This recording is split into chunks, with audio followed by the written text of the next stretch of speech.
targets. They're vulnerable and they know it. Gaddafi's bombers have hit an oil storage depot about 10 kilometres to the west. Even from Ras Lanuf, the damage is tangible. We want to take a closer look, so we hitch a ride on the back of a pickup truck. We're not the only ones racing west. Rebel fighters are moving up to the front line. And on the roadside, a reminder of the grim tally of dead and injured. Medics prepare to take the wounded back to Ras Lanuf. Allahu Akbar! Allahu Akbar! Allahu Akbar! Allahu Akbar! The columns of smoke loom ominously on the horizon. We move closer. Well, it does appear to be some kind of an oil installation. And as we approach it, we can see that the bombers have hit it in 3 different points. And this closest point here, we can actually see the flames. About 500 meters away as well, we can hear the rebels are firing mortars up into the air where the Gaddafi bombers are still circling overhead. They drop another bomb inside the fence of the oil storage depot. Gaddafi's forces are clearly targeting this facility. The rebels fire multiple rocket launchers. Their target, not the warplanes, but rather a small group of pro-Gaddafi troops on the ground. Those troops are firing mortars from beneath the oil depot. They appear to be outflanked by the rebels. And all the time, the dense smoke rises, turning the afternoon into a premature night. We take shelter in a ditch in the desert. Unbeknown to us, the rebels have moved more rocket launchers to a sandbank behind us. Pro-Gaddafi troops have spotted them. They send their mortars thundering in.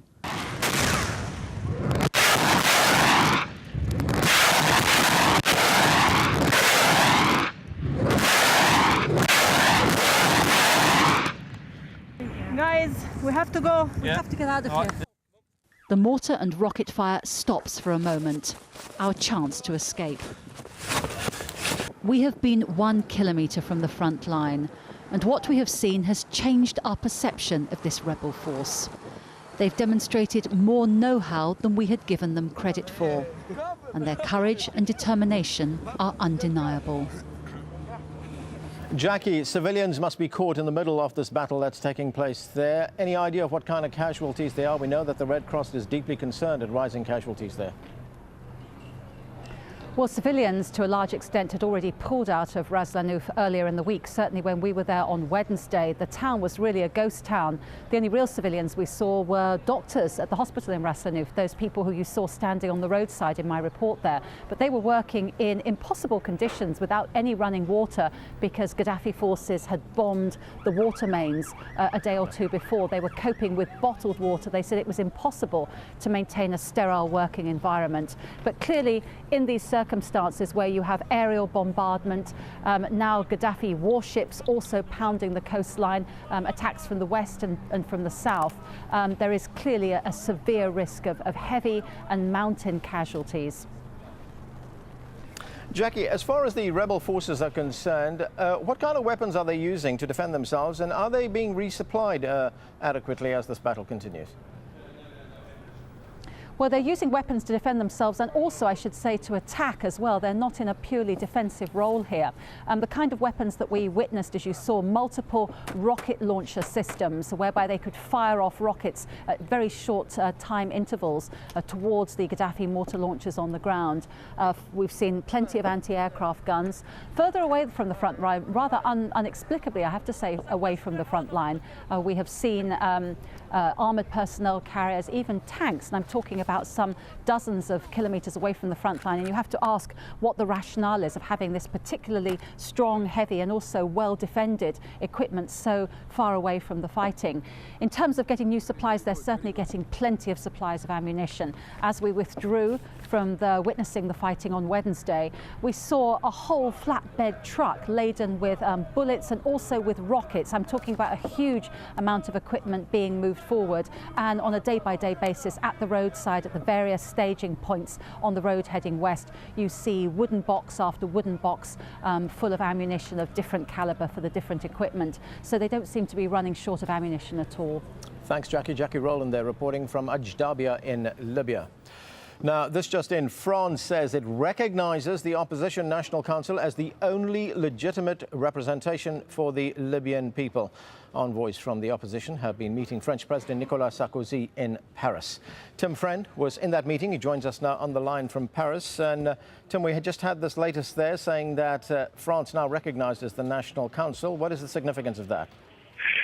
Well, this is the first major European power to do so, and I think President Sarkozy is keen that he's seen to be on the front foot here. Perhaps there's a sense in Paris that in Tunisia and Egypt they were caught slightly unawares and was slow to move. But now President Sarkozy has said that he plans to reopen the Libyan embassy in Paris and a reciprocal arrangement where France will open an embassy in Benghazi while it waits to move its embassy back to Tripoli. Now, this is a very significant statement of intent, which reinforces France's recognition that the Libyan Transitional National Council is the legitimate body now representing Libya. They're the people they want to talk to.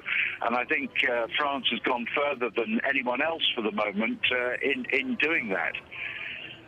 Tim, in addition to these diplomatic moves, which has just been announced in Paris, what exactly has the National Council been discussing with the French leader? What have they been asking for and what's been offered? Well, we do know that they would like a no-fly zone, and I think they would even go as far as saying they would like some help with arms.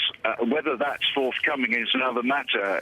Details on that front did not emerge, but what the two representatives from the council did say when they came out of their meeting with President Sarkozy, which lasted just over an hour, quite a long meeting for President Sarkozy, the representative of the Transitional Council said that France was going to put forward a plan in Brussels to Europe on Friday, where it would be a plan that would, in effect, as he put it, stop further massacres in Libya.